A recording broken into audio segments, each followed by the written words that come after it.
कहाँ गिरले भांगिया और कहाँ गिरले झोलिया, कहाँ रे गिरले ना। कहाँ गिरले भांगिया और कहाँ गिरले झोलिया, कहाँ रे गिरले ना। हाँ हाँ कहाँ रे गिरले ना। हमर गुरु के डमरुआ, कहाँ रे गिरले ना। हमर गुरु के डमरुआ, कहाँ रे गिरले ना। खेत में गिरले भांगिया और घर में गिरले झोलिया, आंगन में गिरले ना। खेत में गिरले भांगिया और घर में गिरले झोलिया, आंगन में गिरले ना। हाँ हाँ आंगन में गिरले ना। हमर गुरु के डमरुआ, आंगन में गिरले ना। हमर गुरु के डमरुआ, आंगन में गिरले ना।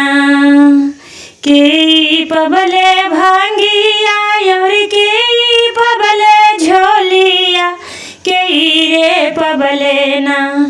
हमर गुरु के डमरुआ, के रे पबले ना।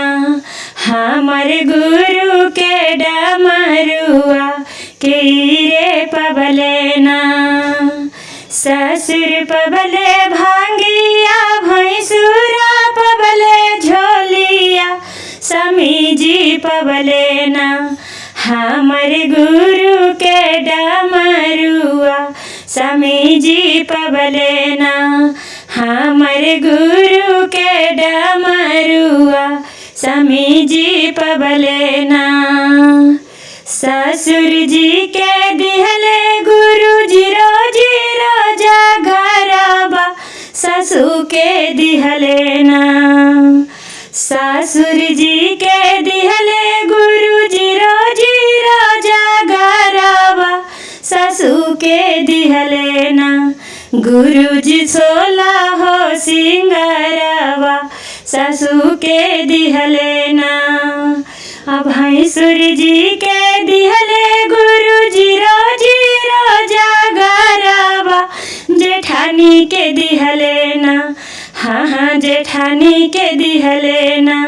गुरु जी 16 हो सिंगारवा, जेठानी के दिहले ना। स्वामी जी के दिहले गुरु जी रोजी रोजा घरबा, हमरा के दिहले ना। हाँ हाँ हमरा के दिहले ना।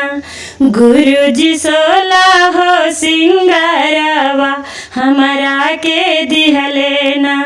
गुरु जी अमर सोहागवा, हमरा के दिहले ना।